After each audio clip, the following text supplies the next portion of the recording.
বর্ষা এলেই শঙ্কা বাড়ে পাহাড় ধসে। রাঙামাটিতে তবু থামেনি পাহাড়ে ঝুঁকিপূর্ণ বসতি স্থাপন। প্রশাসনের নিষেধাজ্ঞা উপেক্ষা করে গত ৯ বছরে গড়ে উঠেছে শত শত বসতি। অবৈধভাবে বেচাকেনা হচ্ছে পাহাড়ের জায়গা। নাগরিক সমাজ বলছে, ঝুঁকিপূর্ণ বসতি বন্ধে নিতে হবে টেকসই ও সমন্বিত পরিকল্পনা, করতে হবে পুনর্বাসন।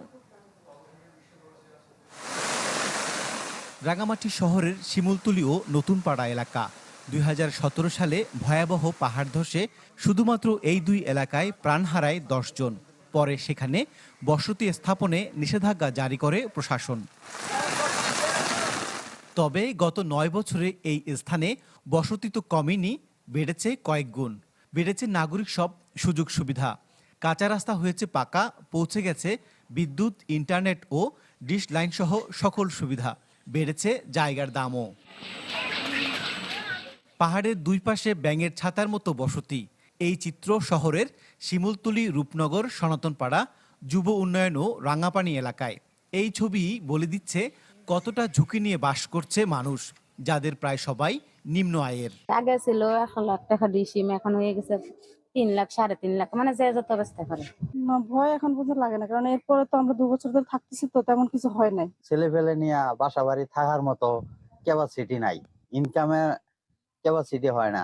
সরকারি জায়গা যদি সরকার নিয়ে যেতে চায়, তাহলে এটা যদি আমাদের কোনো একটা বিকল্প ব্যবস্থা করে যে সরাই, তাহলে চলে যাব। কেবল বর্ষা শুরু হলেই তৎপর হয় প্রশাসন। তবে ঝুঁকিপূর্ণ বসতি স্থাপন বন্ধ ও সমস্যার স্থায়ী সমাধানে সমন্বিত পরিকল্পনার দরকার বলছেন নাগরিক সমাজ। রাত নেই দিন নেই মাইকিং করা থেকে শুরু করে অতি তৎপর ভূমিকাগুলো পালন করে, কিন্তু এটা আসলে স্থায়ী কোনো সমাধান নয়। আমাদের উৎস বন্ধ করতে হবে।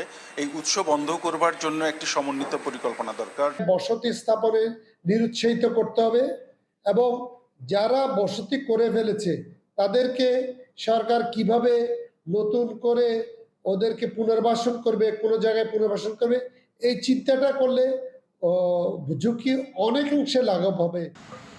ঝুঁকি নিয়ে বসবাসকারীদের পুনর্বাসন বা অন্য কোনো উপায়ে এই সমস্যার স্থায়ী সমাধানের পথ খোঁজা হচ্ছে বলে জানালেন জেলার এই শীর্ষকর্তা। আইনগত অনেকগুলো স্টেপ আছে, তো এগুলো আরেকটু কিভাবে সহজে করে তাদেরকে পুনর্বাসন করা যেতে পারে, বা অন্য কোনো সিস্টেম সরকার যদি এরকম কোনো পলিসি নেয় যেগুলো কাজে লাগবে, তো এই বিষয়গুলো নিয়ে আমরা আসলে কাজ করছি। প্রশাসনের তথ্যমতে জেলায় ১২৬টি ঝুঁকিপূর্ণ এলাকা চিহ্নিত করা হয়েছে, যাতে ৬,০০০ পরিবারের প্রায় ২০,০০০ মানুষের বসবাস। জিয়াউল হক, চ্যানেল 24, রাঙ্গামাটি।